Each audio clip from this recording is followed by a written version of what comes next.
Right, let's start. So this is the new curriculum.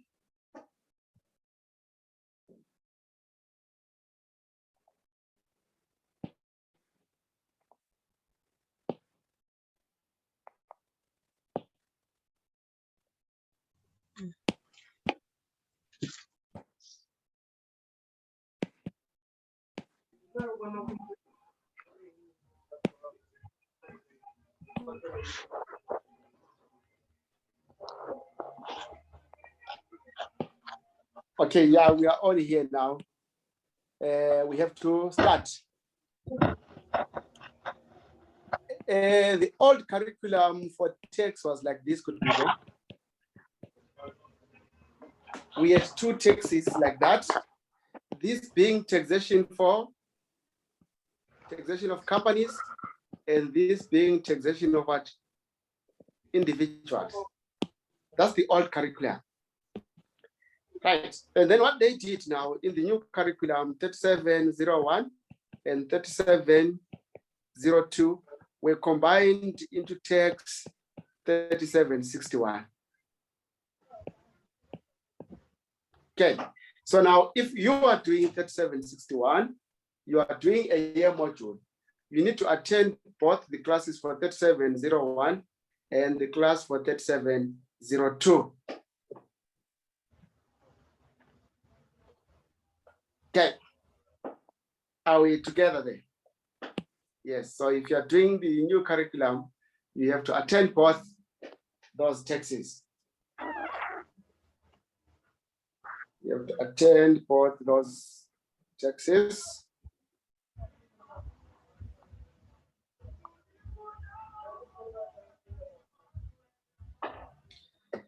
Okay, good people.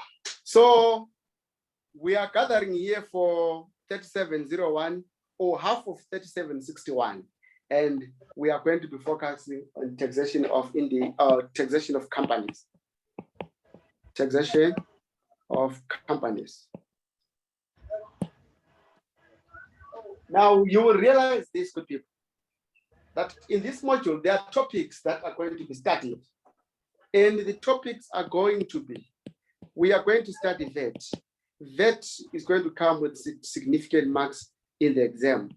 We are going to study, what do we have? We are also going to study VAT, and then we are going to study gross income. We are going to study exempt income. We are going to study deductions. We are going to study allowances. This is going to be your capital allowances. We are going to study capital gains. Gains tax. We are going to study provisional tax.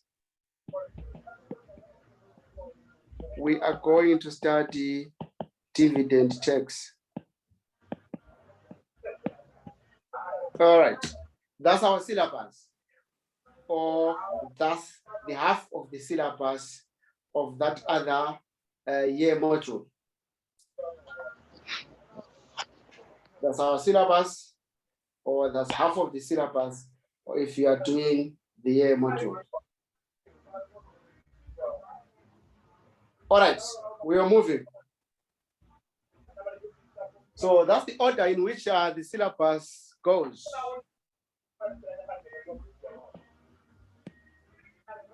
That's the order of the syllabus. So we are going to be moving according to that, which is our syllabus. So today we are going to start with our VAT. But this class is not going to be long. We can, since it's the first day, we can just end at 12th day. But let's do our VAT. Our VAT stands for what?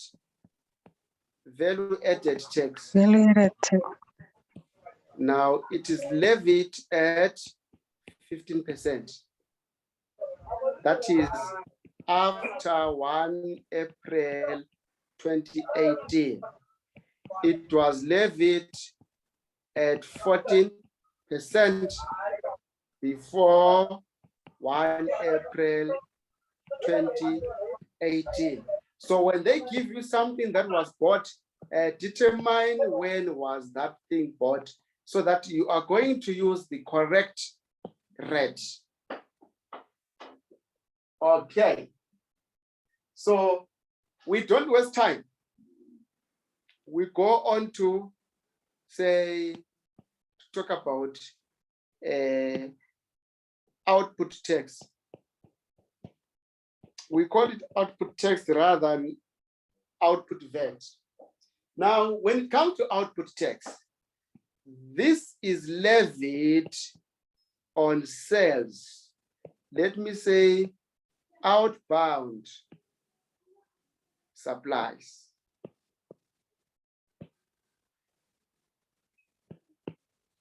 Right? So whenever you make a sale, whenever you make an outbound supply, you need to levy output tax, and you collect it. Your clients, your customers will pay this to you, and you collect that and you pay it over to SARS. So now this one is payable to SARS. So what is happening is that a company that is selling, if A is going to sell to B some certain goods, they have to issue an invoice that is going to say cost excluding VAT maybe 100 rand, VAT 15 rand, total 115. So what will happen is that now this client will have to pay a total of 115 to this guy who is selling. But this guy, he is collecting the 15 rand VAT on behalf of SARS. He will have to pay it over to SARS as output tax.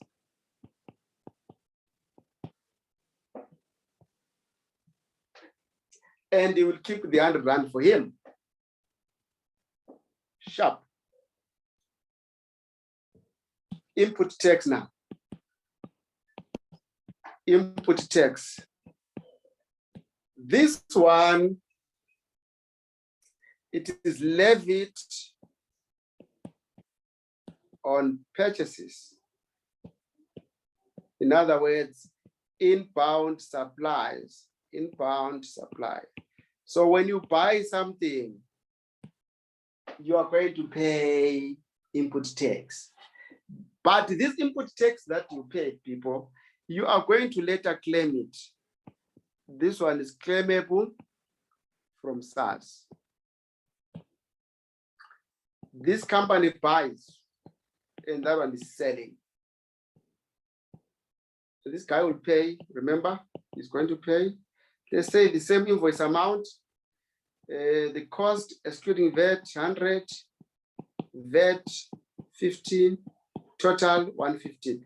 This guy is going to pay to that guy 115 because this guy issued an invoice, return 115. I want to talk from the perspective of this guy. This guy will go to SARS and say, SARS, I paid VAT of 15 rand and I'm a registered VAT vendor, and then he's going to be able to what? To claim the 15 rand. Right, so this is the administration of VAT. That's the administration of VAT. And this guy, this side, is going to what? To pay that 15 rand over to that side. But when we start, good people, whether in accounting or in tax, we are going to only start it from the perspective of one company.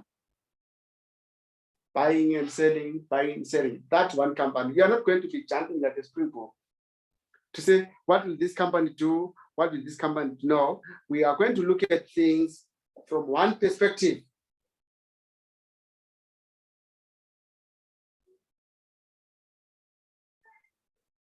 Are we together? From one perspective. Okay.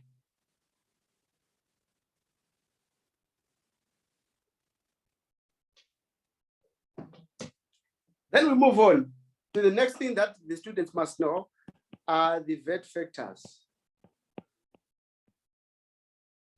Right, VAT factors are the factors that are used to calculate VAT. Factors used to calculate VAT. Now, the way we calculate VAT, people, it will depend on whether the amount before us is inclusive of VAT or it is exclusive of VAT. That's why we have got these two factors.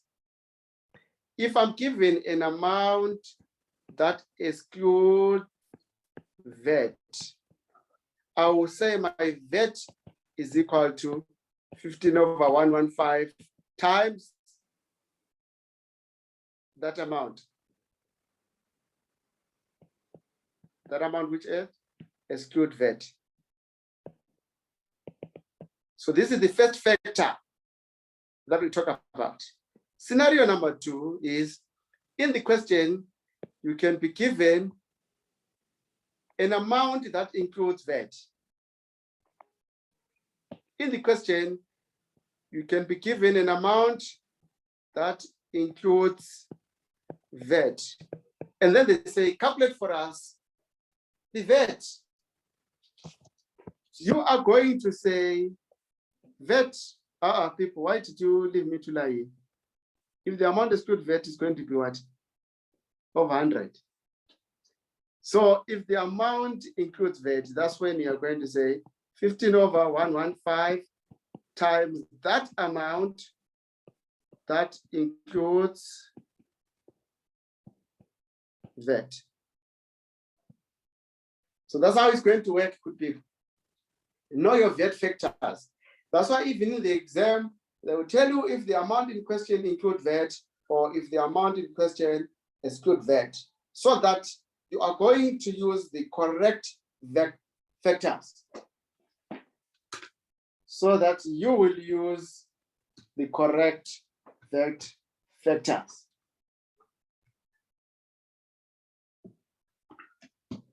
All right. Okay. So we are done with VAT factors. This is something that you should already be knowing, which you might have heard in the streets, but I just had to remind you. All right, so moving on. Levying VAT. Not everyone can levy VAT, good people, isn't it? You can only charge VAT if certain conditions are met. Not everyone can levy VAT, good people. Right, you can only levy VAT under the following circumstances. Let's look at those circumstances. Number 1, you must be a vendor. Yeah, say that one must be what?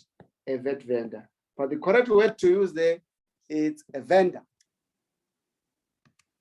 Because a vendor is someone who's registered for VAT. So we can't say a VAT vendor. It won't be making sense. All right. You must be a vendor. So if you're a vendor, it means that you have got a what? A VAT number. You have a VAT number. You can charge VAT.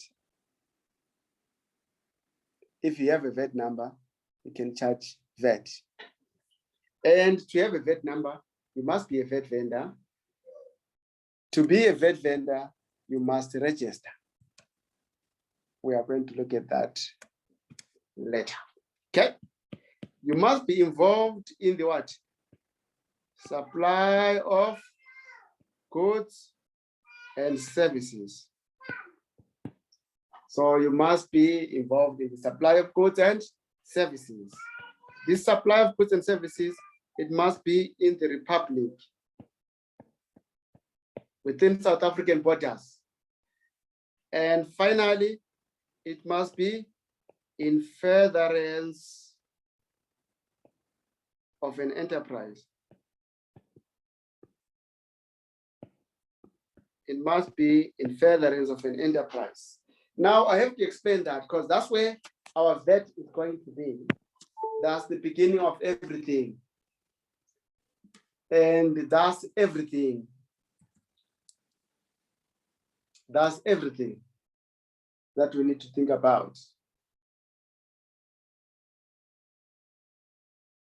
All right. We move on. And now I'm going to start with this one. In the Republic, we are saying that within South African borders, I cannot expand it further than that within South African borders. In furtherance of an enterprise, we are saying that one must be in business. You must be carrying on an enterprise. You must be in business. I am done with that one.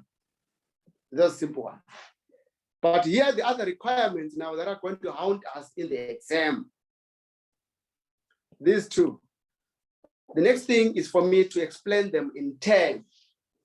And as I explain them, make sure that you understand them because you are going to write about them. Right. I'm going to start with vendor. Allow me to use the word vendor now. Right. One must register as a VAT vendor in order to levy or claim VAT. You must register. Now, registration is in terms of what? In terms of Section 23 of the VAT Act. You register as a VAT vendor in terms of Section 23 of the VAT Act. Now, that Section 23, it will tell us who can register. It will tell us who cannot register as a VAT vendor.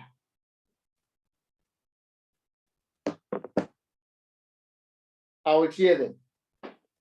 All right. Let's learn. Registration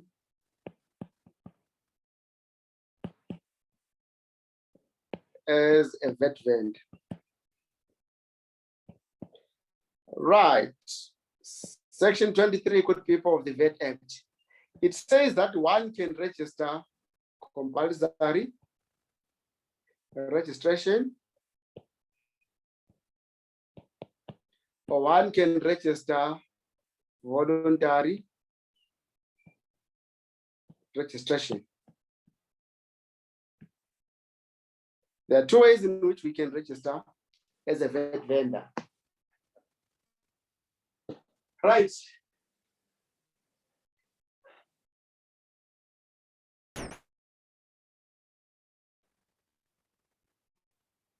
Right.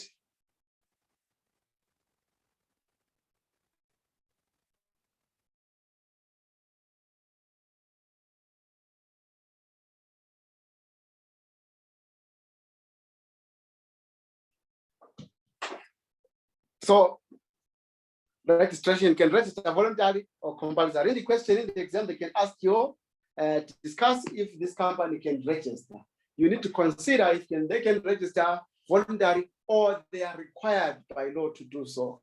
Once it's compulsory, it is now a requirement by the law to do so. I'll hear them.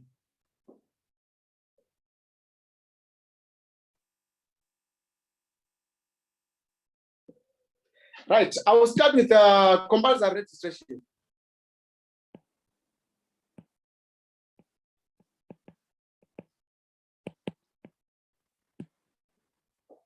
Now, compulsory registration, we are saying that now a taxpayer must register compulsorily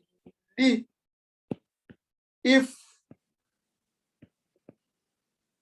number one, Taxable supplies, you will learn about the taxable supplies. Taxable supplies in the last 12 months have exceeded 1 million. If your taxable supplies in the last 6 months, good people, have exceeded 1 million, you are required in terms of the VAT Act to register. You are required in terms of the VAT Act to register. You'll have no choice in the last 12 months. So at any given time, people, to avoid non-compliance, you need to stop and look at your previous taxable supplies in the last 12 months. At each and every month, stop and calculate all your invoices if you're involved in the provision of taxable supplies.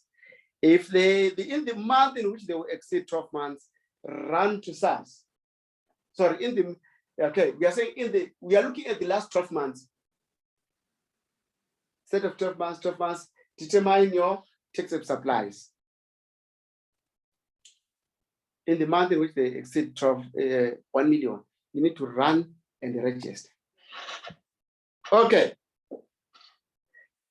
Or in number 2, when expected taxable supplies, you will learn what are taxable supplies in the next 12 months. In the next 12 months will exceed 1 million.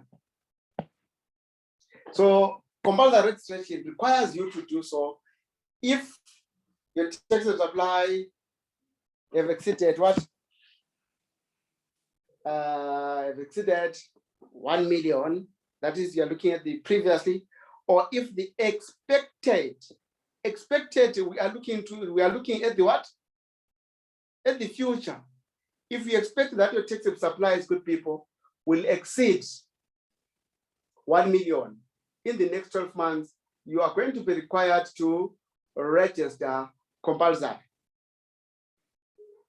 Now, in this case, good people, we must say that they must what?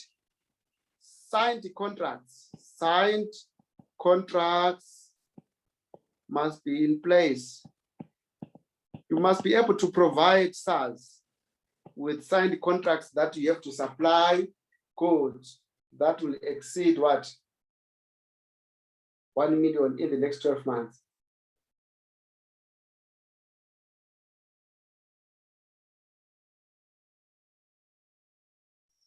In the next 12 months. Okay. Are we together?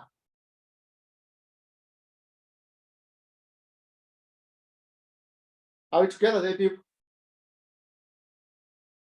Yes, we're together. Yes.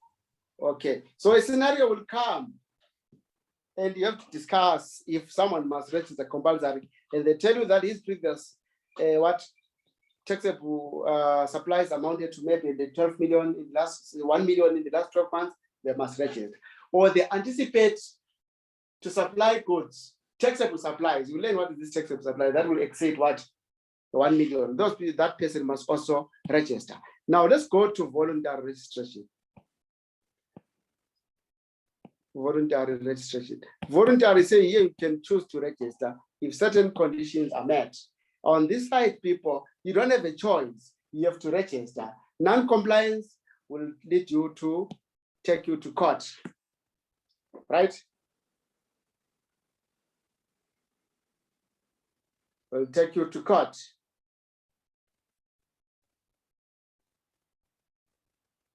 Okay. All right. Sharp. Voluntary registration. When taxable supplies, a taxpayer may register voluntary. A taxpayer may register voluntarily if taxable supplies in the last 12 months have exceeded how much? 50,000. If your taxable supplies have exceeded 50,000 in the last 12 months, you can go and register voluntarily. But if your taxable supplies do not exceed 50,000 in the last 12 months, and you try to go and register to SARS, SARS is going to say, we are not playing games here. You are not contributing anything to the economy. Your sales are insignificant. Your taxable supplies. All right. So I've explained that on people. You're now in a position to explain to someone whether they should register compulsory or they may choose to register or they cannot register. Now to the main one, supply of goods and services. You need a bigger space. You can write this one. You can make your page. What do those people, what do you call it? Portray? What is landscape? Landscape, like what I've done there. We need to look at the supply of goods and services, good people. Supply of goods and services. There are different supplies. And it is this that you need in order to pass. Or rather, you need everything. Right. Now, there are different types of supplies, good people. Some supplies are going to attract VAT. Some are not going to attract VAT. Some will attract VAT at 15%. Some will attract VAT at 0%.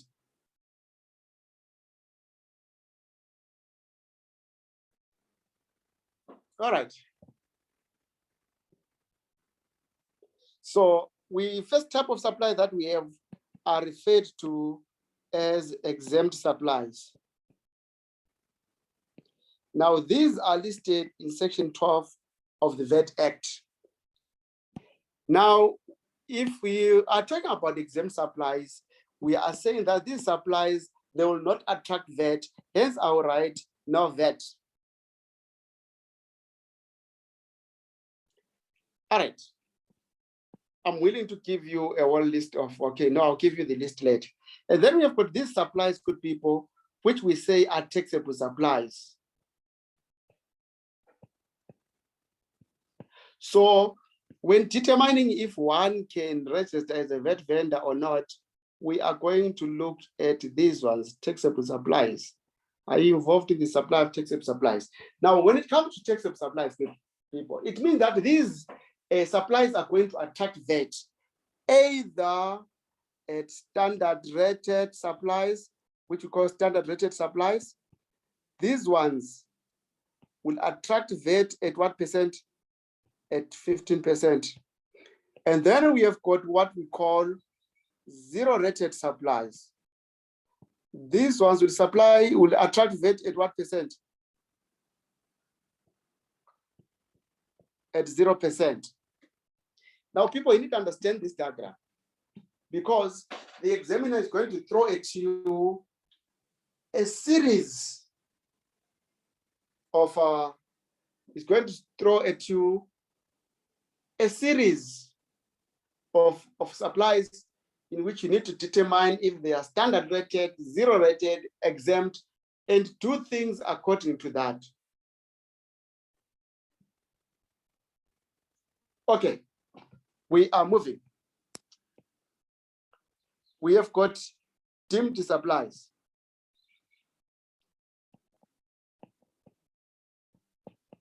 It's not the last one.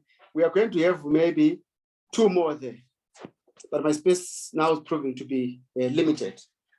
Now let's talk about deemed supplies.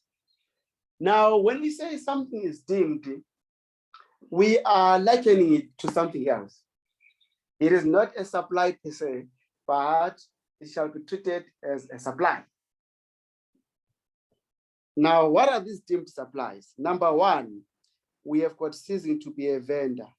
Ceasing to be a vendor. Ceasing to be a vendor, in other words, you can say in bracket, deregistration as a VAT vendor. You can register as a VAT vendor, maybe voluntary. Months down the line, you say, I'm no longer interested to be a VAT vendor. Please, SARS, deregister me. You are going to be treated as if you have made a supply. That is going to be referred to as a deemed supply. Or you get registered as a VAT vendor because your taxable supplies had exceeded 1 million. And then the following years, the taxable supplies now, they've dropped below 1 million. So now you can choose if you want to continue as a VAT vendor, or you can choose to deregister.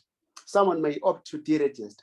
That's ceasing to be a vendor, and that someone is going to be deemed to have met the supply.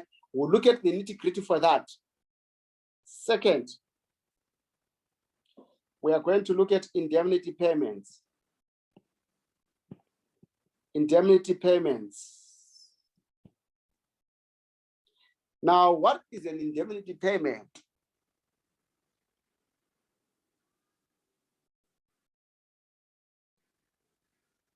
Right. What is an indemnity payment?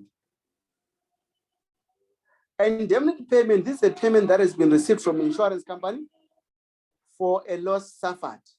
But I'm going to look at these things in turn because we need to internalize them, because you will see them in the exam.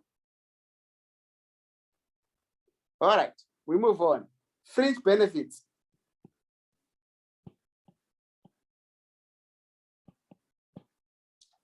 Right, fringe benefits, when a company, a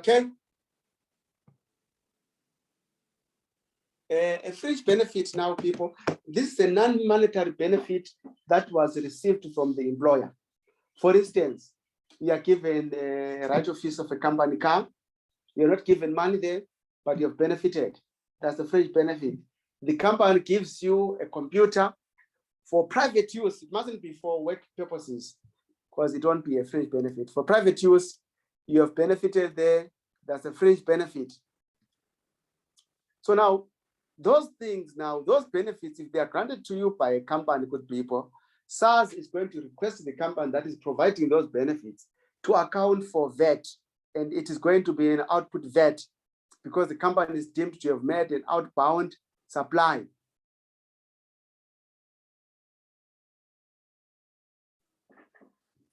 All right. Now, people, my space is limited there, but this one, you are going to write it there, right? You're going to write it there, which is going to be a non-supplies. These ones, I can say what? They do not trigger VAT. They do not trigger VAT. I don't want to call them exempt. They are not exempt. These supplies are not going to trigger any VAT. They are called non-supplies.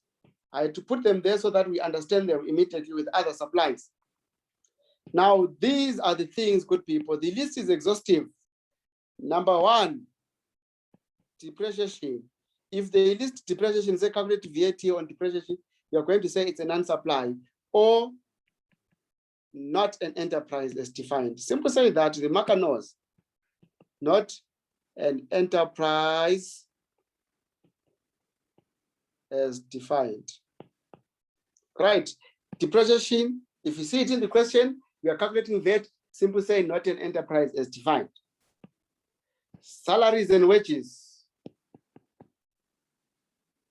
not an enterprise as defined. Issue of equity, not an enterprise as defined. That's issue of shares. Okay, we call those non-supply. You have to put them there. We're moving. Another type of supply, it is going to be input tax denied supplies. So people, you are going to use the correct reasoning. If they print something that is exempt, please say it's exempt. If they print something that is standard rated, please calculate. If they print something that is zero rated, please state that is zero rated. If they bring a deemed supplies, please calculate, because those are treated as supplies per se. If they print something that is a non-supply, please state that. If they bring something where input tax is denied, please state that. So input tax is denied on the following things: entertainment goods, entertainment goods and services, input tax is denied. Subscriptions, but we are going to qualify this. Subscriptions, you need to be careful. Not all subscriptions input tax will be denied, but we are going to discuss that. Number 3, a supply of a motor car is defined. Supply of a motor car is defined. It is going to be what input tax shall be denied, meaning that you won't be able to claim input tax. That's what we mean by input tax denied. All right, people, I have covered the majority of the thing. So what I can do here, I will write about these ones, other VAT issues. I want you to write this down because that's what we have to talk about in our next class. Other VAT issues, we are going to look at purchase of second-hand goods from non-vendor, purchase of second-hand goods from non-vendors. We are going to look at importation of goods.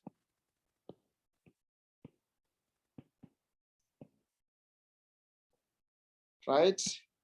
We are going to look at fixed property.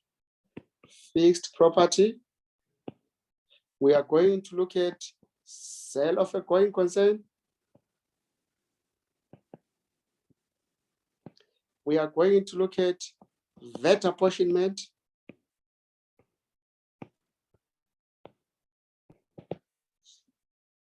We are going to look at change in use.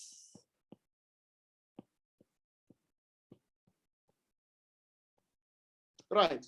These are the other VAT issues that we should look at, but are not covered in that diagram. Remember, VAT people can take you a whole month. Also, we will look at leasehold improvements.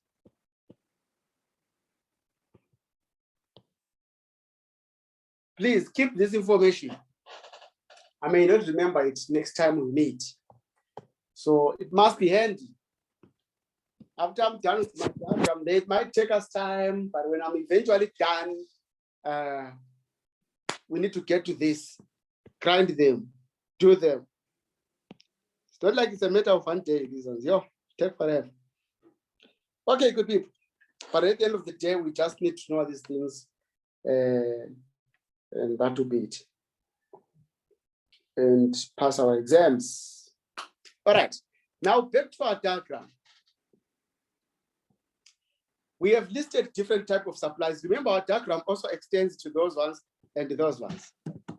Now I need to discuss them and make sure that I grill you with these and they stay with you in your head.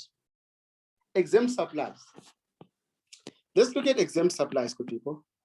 We have exempt supplies here. We are going to have standard rated supplies there. So now we need to list them. We are going to have 0 rated supplies. Now, in the exam, they'll give you a list of supplies and you have to calculate that. If an item is exempt, state that is exempt. If it's standard rated, calculate VAT at 15%. If it's 0 rated, calculate VAT at 0%, but that will take us to a nil VAT. It will take us to a nil VAT there. Are we together, good people?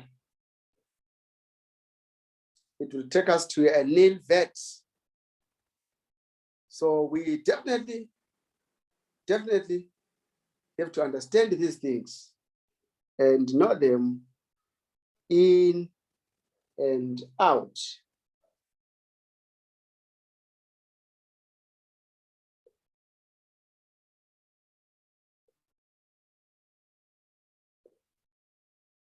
All right. We are moving.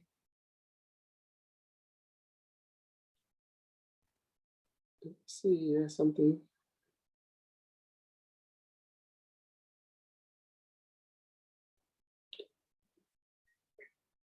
Can we have some examples there?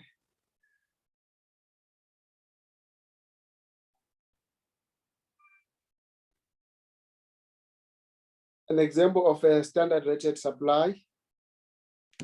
Sorry, exempt supply, I'll give you some example. Good people, residential accommodation. Residential accommodation, that is your rent where you are staying. Your rent where you are staying, good people, you don't have to account for any output VAT. Sorry, you don't have to claim, you can't claim any input tax there. It is zeroed. It is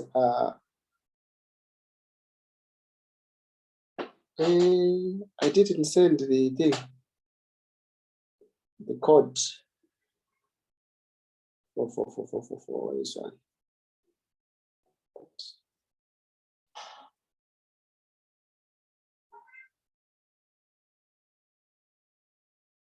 Okay. Residential accommodation, your rent, good people, because you are paying, you cannot claim that. Right. Besides that, you are not registered VAT. Now, commercial accommodation, we are talking about stays in break and breakfast, we're talking about stays in a hotel. If you are registered VAT vendor, you can claim input tax. If you are the one who is supplying that commercial accommodation, you have to charge VAT. You have to charge VAT. So we are looking at it from the perspective of the person who is supplying those goods in question, and from the perspective of the person who is a beneficiary.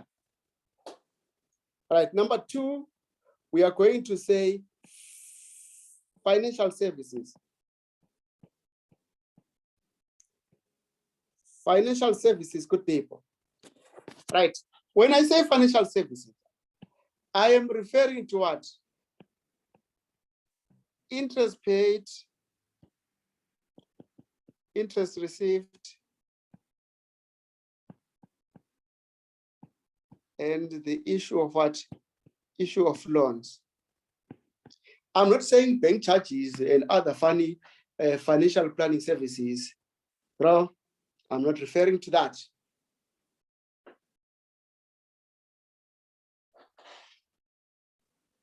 Right?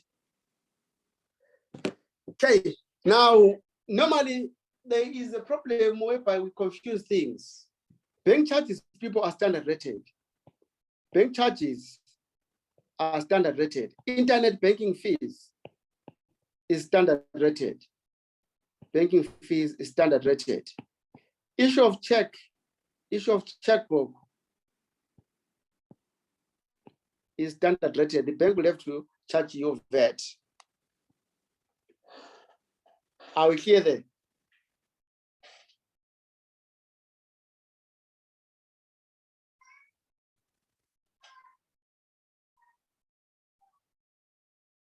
All right, we move on. I'm attacking exempt supplies, good people. But if I find that something is closely related to exempt supplies standard rated, I'll go and put it there. Transportation of passengers by road. Transportation of passengers by road or rail. If you travel by Quantum, if you travel by Ria Vaya, you are not going to pay any VAT. You are not going to be charged any VAT. All right. So now here's the interesting thing. On the standard rated today, we are going to say transportation of the passengers. Transportation of passengers by air to a destination within the Republic. to a destination from within, by a within the Republic of South Africa. Within, we are saying that the port of departure is in South Africa, the port of arrival is in South Africa, that is within South Africa, standard rated. If you buy a ticket now at OR Tambo, they say you're going to Durban, they're going to charge you VAT. You're traveling by air, you are leaving the Republic to a destination within the Republic. But here's the interesting thing: transportation of passengers. Transportation of passengers by air to a destination,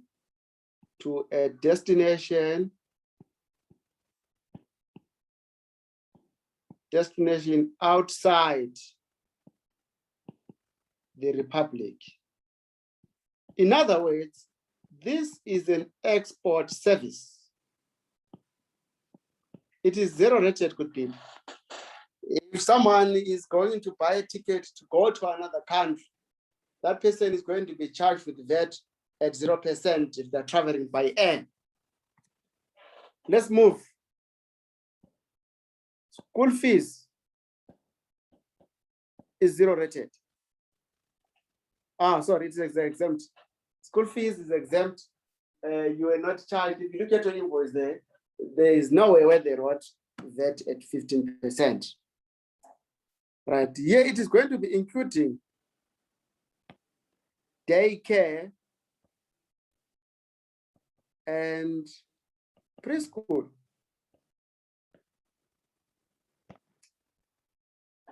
All right, we move. Okay. Standard rated. Now, in most cases, good people, in most cases, you consider if something is exempt or zero rated, otherwise it will fit in there. Okay, that's how you do it. All right, white bread.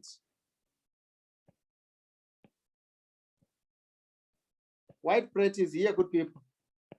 A brown bread is there. Right. Basic foodstuffs, zero rated. Basic foodstuff, zero rated. So what do I mean by those basic foodstuffs? You can write them down. We are talking about milk. We are talking about meat. We are talking about fish. We are talking about meat. Those are basic foodstuffs. We are talking about same. You are giving that list now on what? On zero rated. Those goods are zero rated, good people.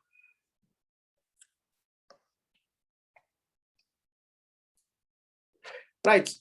Now allow me to say subscriptions to trade unions or employee unions. It is there. Now when it comes to subscriptions, good people, it is very tricky. Some subscription will have some funny stuff, but we will look at that one later.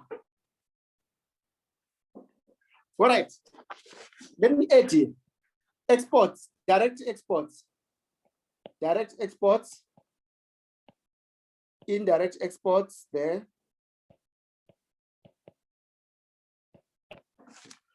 Right, so we know the difference between direct exports and indirect exports. Right, direct exports works like this. We have a company here in the Republic of South Africa, and this is Botswana or a foreign country. They ship these goods straight to Botswana. That is a direct export. It is going to be zero rated. Now, here is the issue about indirect exports. This is your Republic of South Africa. Here's the thing about indirect exports.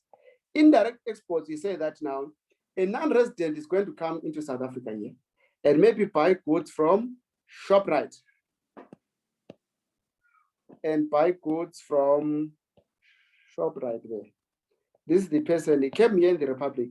So the transaction between the ShopRite and that non-resident there, it is going to be standard rated. But when this person now, if he's going to take this good with him back to his country, you will have to present the receipts there at the point of exit in order for him to say, now these goods that you charge me VAT at that stage, I'm now taking them with me. I'm now exporting them to my country. Thereafter, they will refund you. They will pay back your VAT. So be careful there. They will tell you that someone came from Botswana to have this computer fixed here in the Republic, and he was charged an invoice. Should that invoice be standard rated or zero rated? You have to state that at the time that he's paying the service provider will have to charge VAT. But if this person is going to take the computer with him out of the Republic, at the point of exit, you will have to claim the VAT. All right. Here, good people, we've got fuel, diesel, petrol, paraffin, zero rated. Okay. And keep this list open. I hope you wrote it in a fresh page. Whenever I come here and I remember that there's something that I did not mention, whether it's standard rated or zero rated, I'll add it. Otherwise, people, all other things are going to be standard rated there. Airtime, the list of standard rated, it is what I cannot exhaust it. Airtime, any other thing that you bought this morning, if you realize, if you look at your invoice there, if you look at the receipt, if VAT was calculated at 15%, that item is standard rated. If they put a star and they went on to say zero rated at the bottom there, that item is zero rated, you come and add it there. So make sure that now from today onwards, when you buy something from the shop, look at the receipt. If VAT is calculated at 15%, go and write that item here. If they put a star and at the bottom they said zero rated, go and put that item there. If they said it's an exempt supply, go and put that particular item there. All right. So I'm done there, I'm done there, I'm done there. Let me talk about deemed supplies. Deemed supplies. Deemed supplies. Right. For deemed supplies, it's a whole lot of things there. And there are some calculations that need to be done. So, right.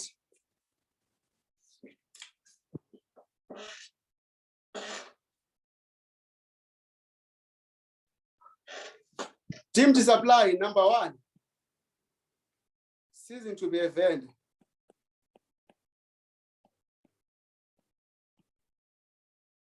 Here we say output tax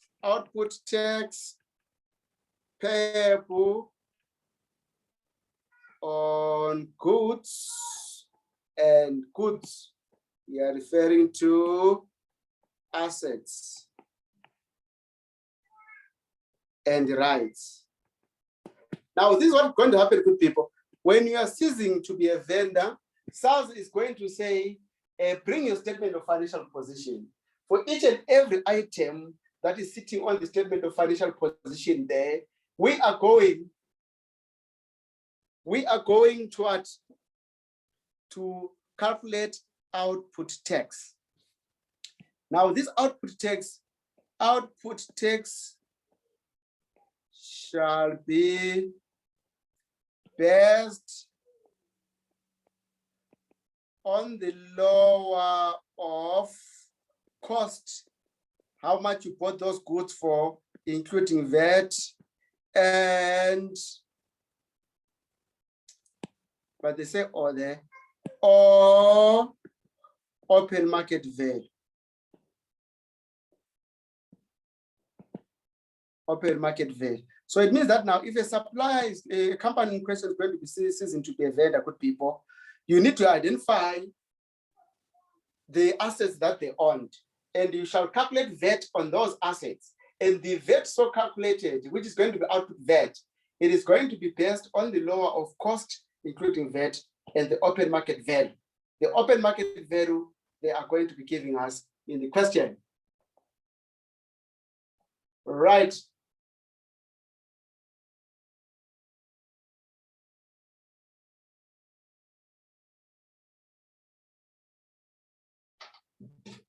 Okay, so you do the calculation of output tax, good people. But if with the item in question, if the goods in question, if the asset in question, good people, the company was not able to claim input tax, we are not going to calculate output tax on it. It would be fair to SARS and everyone, right? It would be fair to SARS and everyone. Okay, so that's ceasing to be a vendor. In terms of our Income Tax Act, that's Section 8.2. This is what you would do there. Right, we go to another one, indemnity payment.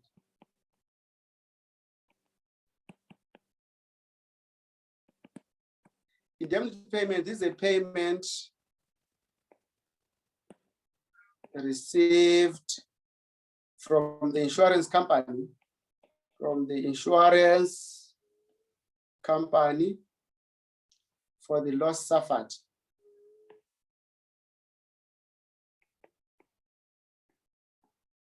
Right, now when it comes to indemnity, people, indemnity is in two forms. Okay, before that, I would say that now, this is a deemed supply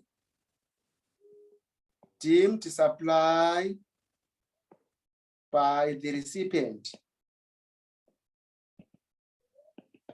Therefore, it means that the recipient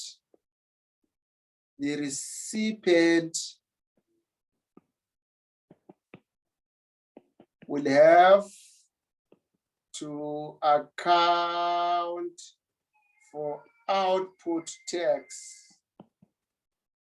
The person who is receiving the indemnity payment is the one who is supposed to account for output tax on the amount received. Amount received. Okay. Right. But now our indemnity payment works like this, people. If it's one of your assets insured and then you suffer the mishap, either the asset is stolen or either the asset is destroyed, the insurance company will have to indemnify you, right? And there are two ways in which you can be indemnified. We have to look at that. Right, we have to look at that. Let's look at indemnity, because there are different VAT consequences. Indemnity works like this. The company can replace the item stolen or damaged, or the company may make a payment, the insurance company. So an item is insured, a mishap is suffered, a loss is suffered, the insurance company can do one of the following. Now, if they are going to replace, no VAT consequences.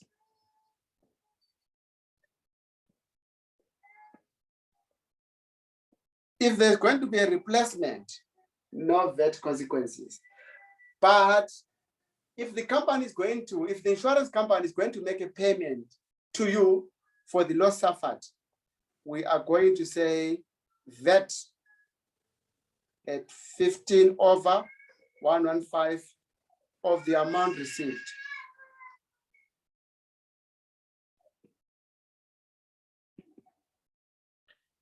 (15/115) of the amount received. Are we together? Are we clear there, people? Yes. Yes.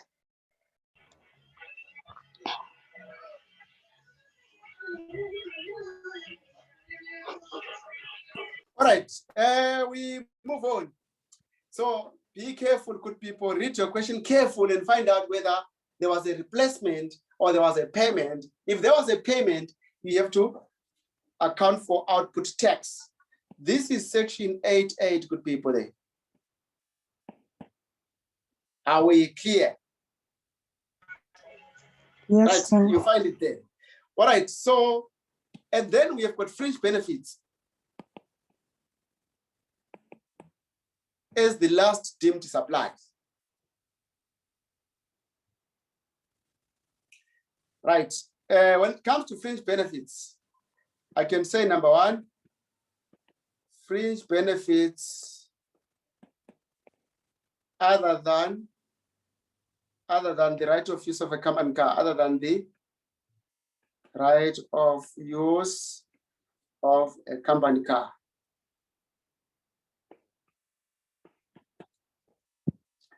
Now those fringe benefits could be in most cases, it is going to be, maybe you are given an asset. We are going to say now, output tax calculated on the value of the benefit. Remember, fringe benefits are non-monetary. Them being non-monetary, we are going to work out our output tax on the monetary equivalent. So you are going to learn how to calculate the monetary equivalent of a fringe benefits. Right, so now the fringe benefits that we are going to have here with people are going to be the following. One, we can have like assets acquired by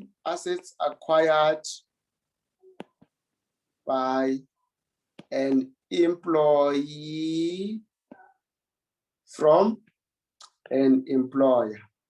So now let me say this, that you can write on top there that calculating value of the benefit. Calculating value of the benefit. We need to have this value of the benefit first before we can do our calculations. Now, our fringe benefits, other than the right of use of a company car, it could be whereby you are given an asset by a company. In that case, we are going to say 1.1, we focus on the following. If the asset was acquired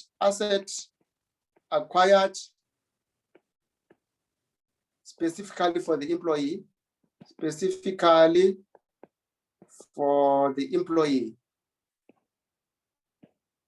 In this case, your company went out to buy you an asset and they give it to you. It could be a cell phone, it could be a computer, but those things not given to you must be used mainly for private use for us to say it's a fringe benefit. If they are given to you for work purposes, mainly for work purposes, we say they are not a fringe benefit.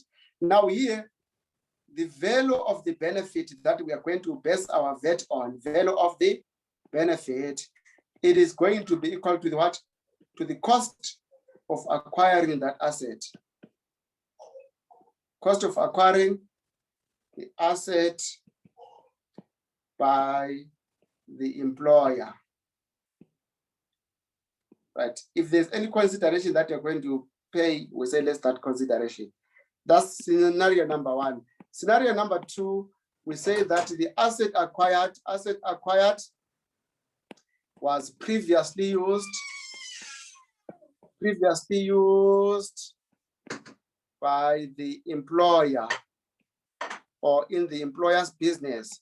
In other words, this asset so acquired with people, you are acquiring it second hand. Maybe you saw a computer in one of the offices there that is no longer in use. You ask your boss, can I take it home? If they agree, then that's a fringe benefit has been triggered there. And this is how we are going to calculate the value of that fringe benefit. Value of the benefit The value of the benefit, we are going to say it is going to be the market value of that asset, market value of the asset. Our output VAT is going to be based on the market value of that asset at the time you acquired it. Market value. All right. Another scenario, good people, it could be whereby you are given what? Inventory of your employer then. You can say asset acquired constitute inventory.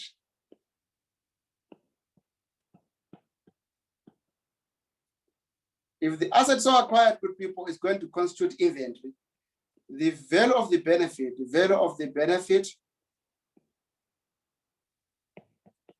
will be equal to the lower of cost or open market value. It's going to be the lower of the two, shall be deemed to be the benefit. So as you can see, yes, like we still apply our eyes to in determining our benefit.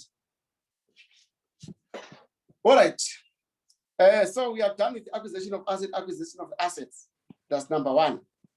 Now, what about when you have got number two, which is the right of use of an asset? Right of use of an asset.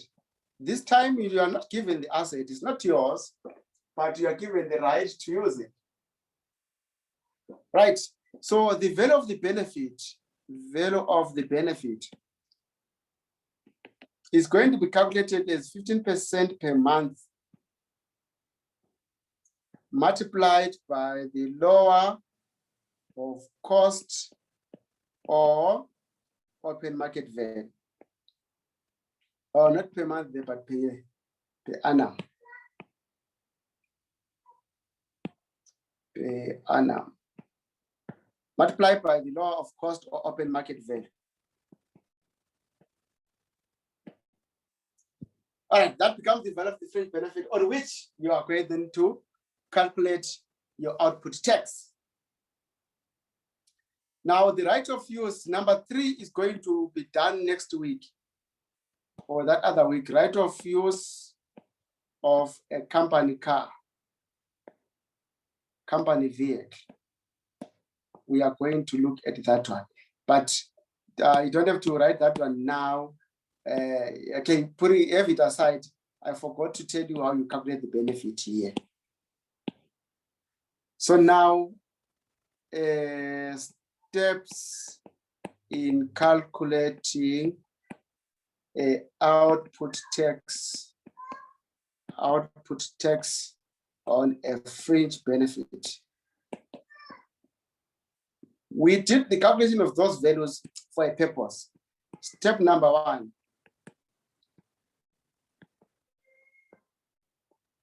Determine the value of the benefit